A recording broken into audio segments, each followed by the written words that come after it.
ng bahay. So ito yung mga iniwan natin hindi namin ito kasi para magiging counter tayo ng mga fittings pa yan, kagaya ng DDoS tubo. Yan, para maglinya kagaya doon sa mga ibang ginagawa. Gagawan po natin siya ng gamit.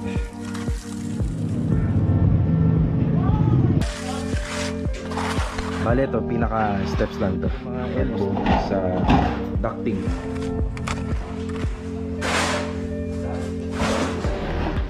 Ito na yung nabubuhusan dito. Tapos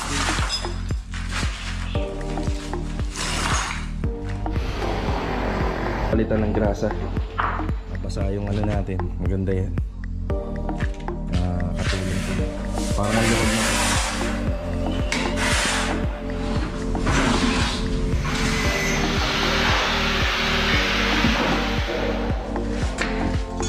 Okay, halos tapos na kami rito.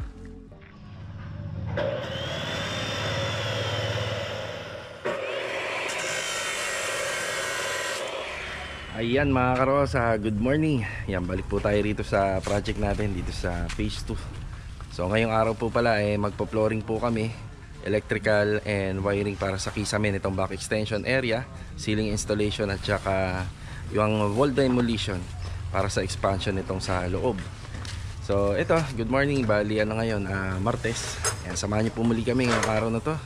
And enjoy watching po. Okay, good morning. Yan, good morning, good morning. At syempre pala, good morning din pala palagi sa ating client owner dito, may-ari ng bahay. So ito yung mga iniwan naming trabaho kahapon. So ngayon po ito bubuhusan. Yan, pa-flooringan po yan. Ayan yung graba natin. Tapos ito, yung mga extra natin na itabing mga bakal na 10mm, yan na yung gagamitin namin para rito. So spacing mga 50 cm. Yan yung spacer nya, yung gap. Yan yung magiging pinakamating or yung paril. Tapos ito mga buhangin natin. So double check natin to kung magkasya na to lahat. Ang plano namin kapag malinis na tong area na yan, yung pa-flooringan natin, dyan na po tayo magpapadeliver ng susunod na batch ng buhangin. So ito na yung ating kabelya, yung pinapatubigan na uli ni Master Jojo. Yung kagandahan nito kahapon na isako na nila. Hindi na madaling hindi na mahirap mag-prepare. Ayan, dire-diretso na. Batiin muna natin yung mga kasama natin. Diyan si Master Jojo, good morning. Good morning. Tsaka si Bilog, good morning. Good morning. Ayan, kompleto silang apat dito ngayon. Ayan. Ayan si JP, good morning. Good morning. Magaling na yung paa mo. Ayan, ayos-ayos na. Bigat kasi nung Nahilot na, nahilot. Ayan si Louie Boy, good morning Louie Walker. Ayan. Ayan, may simento tayo na nakaraan na kapag pa-deliver tayo. Ayan, meron ba tayo dyan? Susunod na nito mga karoos yung papademolish na natin yan para lumuwag-luwag na rito. Sa demolish nito, ito kasi para magiging counter area. So magtitira kami ng nasa height na 100 cm. Finish na yun, finish, hindi naka-height na. So titibag tayo, yan simula dyan sa hamba ng pinto, yung papunta rin sa dulo. Tapos ito naman, electrical, yan bibilan po natin ng wire to. Yan, electrical at saka flexible. Flexible and electrical. Bali, 4 na ilaw rito, yan may exhaust fan na rin tayo rito. So sa flashing, hindi mo na namin ginagalaw. Kahit last priority na yung flashing. Tapos may mga hard deflex na rin naman tayo rito. Kaya pwede na natin itong installan ng cement board para sa kisame niya. Tapos bibili tayo ng mga fittings pa. Yan, kagaya ng DDoS tubo. Yan, para meron pong pasingawan. Tapos nakaalalay lang din ako dito para sa mga air vents. Ang air vents na ginagamit natin o yung pinaka ducting, eto na, detress. So meron tayong 3 linya ng pinaka ducting dito. Meron dyan sa toilet and bathroom, isa. So ulitin ko nga pala, ito nga pala papatibag na rin po nila sir to. Gagawing sliding door yan. So nabago na yung plano rito. Overall tiles na po yan, toilet and bathroom. Tapos meron tayong exhaust fan dito. Yan dito banda. Yan sa may bandang dulo. Tapos range hood. Yan. Yan yung mga linya na makikita natin dito. So dito hindi naman na hindi na mahirap maglinya kagaya doon sa mga ibang ginagawa namin pag nakaslab.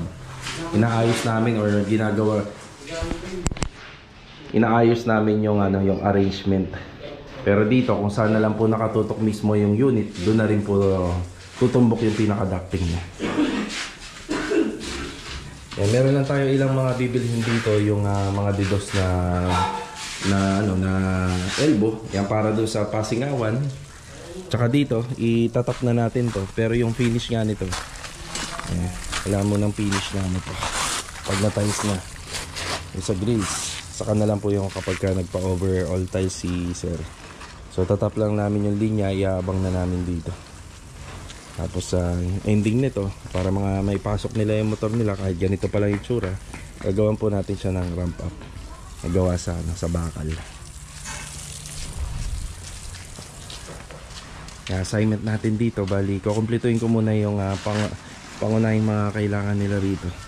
Didos na tubo, yan meron naman tayo rito. Isang mahaba na yan, makagamit pa natin yan. Yung simento, simento, graba, buhangin, halos kompleto na. May graba tayo rito, halos kasya na po yun. Halos kasya na to.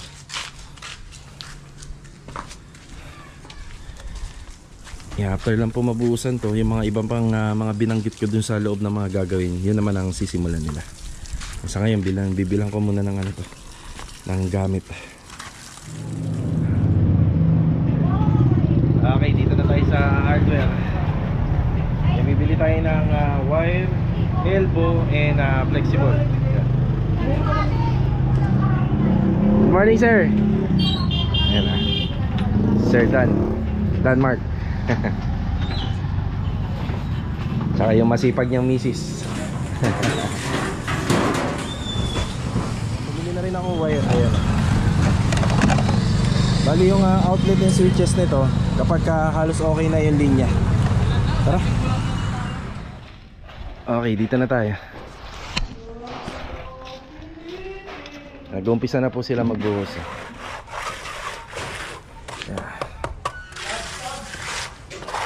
Bale ito, pinaka steps lang to.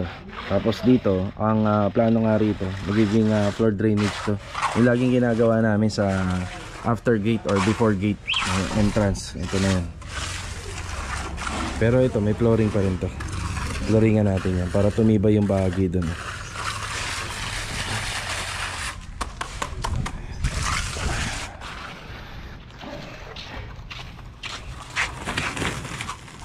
Oh yeah.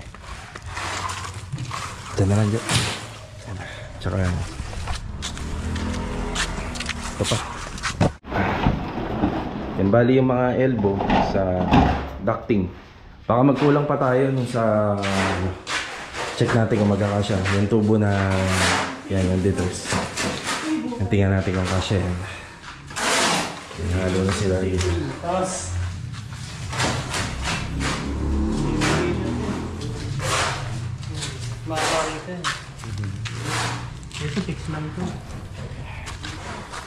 Tapos yung finish nito, since nakadrop nga to yan, may step na tayo papunta dun sa extension.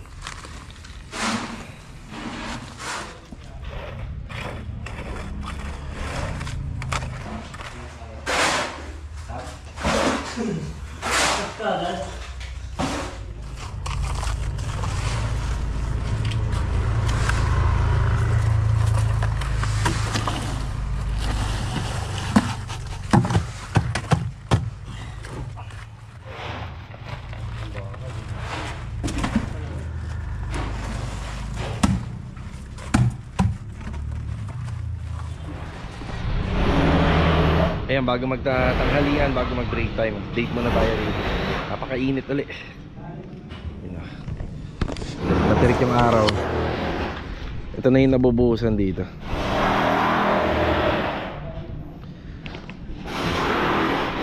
Ano din dito, yung maliit na space na yan para sa floor drain.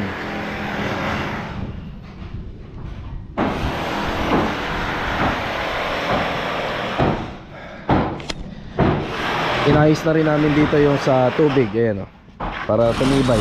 Gumagalaw ito nung nakaraan. Yung finishing na lang dito, yung mga gagawin para na lang sa plastering. Yung plastering na lang yan, saka sa gilid.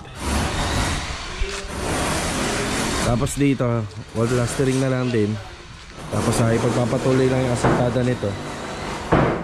Kailangan natin na may ano rito, may parang firewall dito para pagka umuulan hindi na mapapasok sa gilid.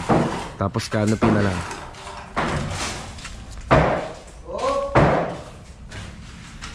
Nag-electrical na sila rito. Electrical muna, tapos ceiling na. So, tinitipag na rin yung sa wall dito. Yan o, toilet and bathroom. Yan, nakadesign po yan sa sliding door.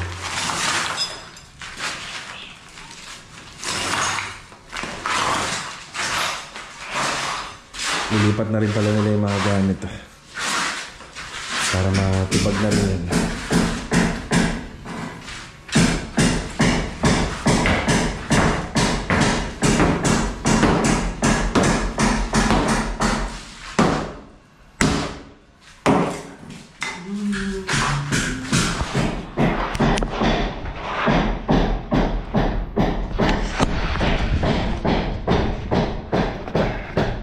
Ayan lang muna yung update.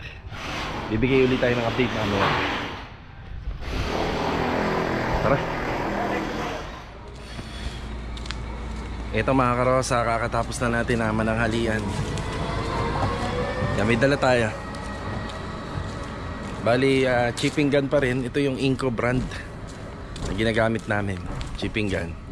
So kanina meron nang ginagamit dito. Dalawa to yung isa pinaayos ko para may palitan tayo. Medyo pag mainit na kasi, ayun ginagamit nila, naririnig natin. Baga, pang alternate. Pag mainit na, pagpapahingayin yung isa. So kanina umulan, no? Yung umulan kanina. Ayan, binuli uli. Ayan, binuli.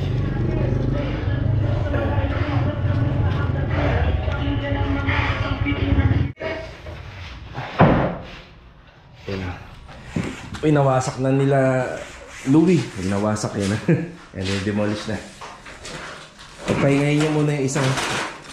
Ito muna gamitin. Paano tayo yung biyak? Yan, baka medyo mainit na yun. Ito nga pala every ginagamit pinapalitan ng grasa. Ayun, bibili nga pala tayo ng grasa. Ito, dadalhin natin to. Bibili tayo sa labas. Ayun, pahinga muna yung isa. Yung isa po is yung bago, binili po natin yan. Tapos yung isa naman po galing kay Ma'am Gladys yan. Maraming salamat po. Ayun na. Ayan, mapapansin nyo lang sa mga kisame. Hindi kasi siya pina-renovate nila, sir. Pero may problema po kasi sa mga linya, kaya nagbaklas tayo doon. Ito na rin ako sa kapila. Kapitan din Ito na yung itsura rito. Ito, nag-uumpisa na sila, Master Jojo.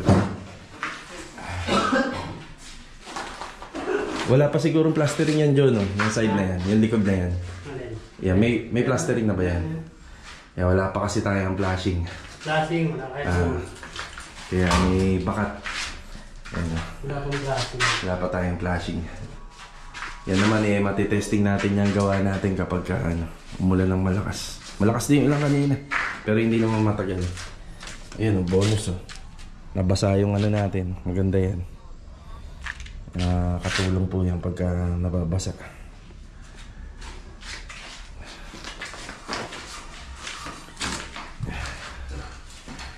Pagpapatuloy lang nila to. Magpuputol na si Bilog ng hard deflex natin. Tapos yun, dala natin yung bago. Tapos lalabas lang tayo, bibili tayo ng grasa. Ang kailangan kasi nalalagyan lagi yung kada gamit. End of the day. Ayan mga karos, bali magbibigay na tayo ng update dito sa project natin sa phase 2. Ito, galing tayo rito sa phase 5. Ayan, nakapagbigay na po ako ng last update natin dito. Yan, gumaganda na po yung project natin dito sa phase 5. Mga ilang linggo na lang pwede na po nating i-turn over. Mga installation na lang, overall paint, final na po yung mga retouching, tapos general cleaning. Wow, ganda na uli. Yan, meron na rin po uli tayong i-turn over na before and after. Ito, papunta na tayo sa phase 2. Ganito yung lagay ng weather natin ngayon, kaya pala sobrang init kanina. Grabe. Yan, ingat po ang lahat, madulas ang kalsada. Ito, gamit ko nga pala yung e-bike na GC10 ng NWOW. Yan ang brand po niyan, NWOW. So ito pong e-bike na to, binigay ko na po kay Aki. Ayan, para magagamit niya po sa school. So sa ngayon naman, ako muna ang gumagamit dahil uwian na. Ayan, hapon na po. Ayan, bibigyan na po muna tayo ng update dito sa phase 2. Yan, ingat po ang lahat, medyo madulas-dulas ang daan. Kanina pa po umaambon. Hindi naman malakas ang ulan. Parang ambon to, pero nasa 3 oras ng ganito. Tara. So mga karos, magbigay na tayo ng update dito. Yun o, maulan. Maulan. Wow, parang ang luwag na. Yun o, parang ang luwag na po.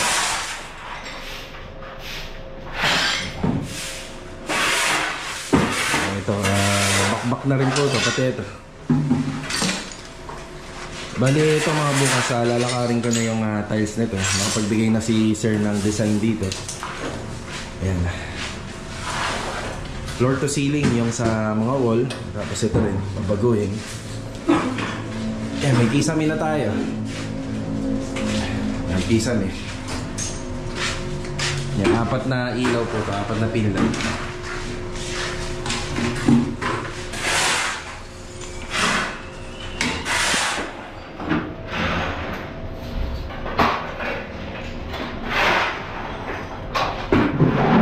Yung flooring natin na ginawa rito, ayan, maganda yan, medyo nabasa siya. Pero hindi maganda to kung yung basang-basa tapos biglang umulan.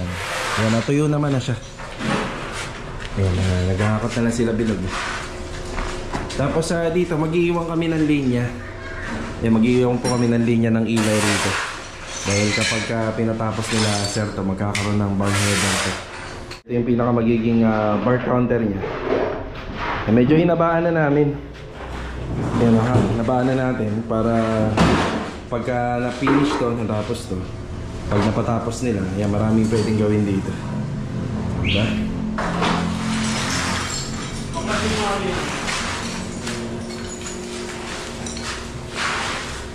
Tapos ngayon, ikakabit na nila Master Jojo yung dating pintuan dito. Yan. Ayun o.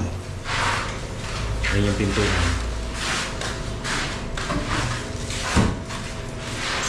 Tapos ito, ginawa lang po natin to 2x3 tsaka 3/4x3 pinaka stopper nya para may pinto lang to. Ayan, kahit pa paano aliwalas na. 4 na pin light. Andito yung exhaust fan. Maglalagay na lang po tayo ng air vent yan papunta po dun sa taas. Tapos yung abang ng sa rain hood, ayan, yan na rin. Pero wala pa tayong makikita ang rain hood dito kapag napatapos na lang po nila. Ayan, kaya ganyan pa yung bali kaya ganito pa to dahil wala pa tayong flashing. Okay na, Win. Yeah.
And dahil tinibag na po namin to, kaya kailangan na po namin maglagay ng pintuan doon.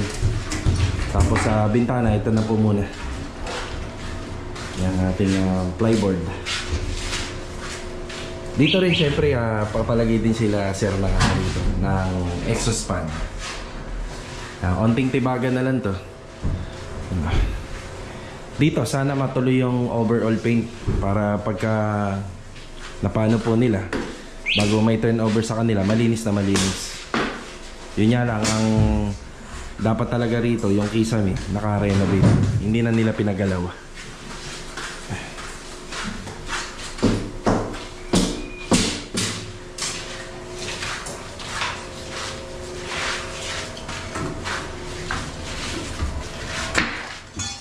Okay, halos tapos na kami rito. Halos sakto lang naman po dun sa sa graba yan, no. May konting natira siguro tansya ko. Mga ilan sa ako yung JP, mga 5 no. 4-5. Mga 4. Yan, sakto lang lahat tayo. Tapos ito, mga nabuhusan dito. Ayan na yung pintuan, nakakabit na. Yan, palitada na lang to, plastering. Tapos yun lang muna yung ginamit namin pambintana. Ipa-priority natin to kapag nalagyan ng plastering, window grills kagad para safe na. Hindi maganda yung weather. So kita-kita na lang po uli mga karo sa susunod na video. Ayan, God bless. Ingat po palagi. Ito, paalam po muna.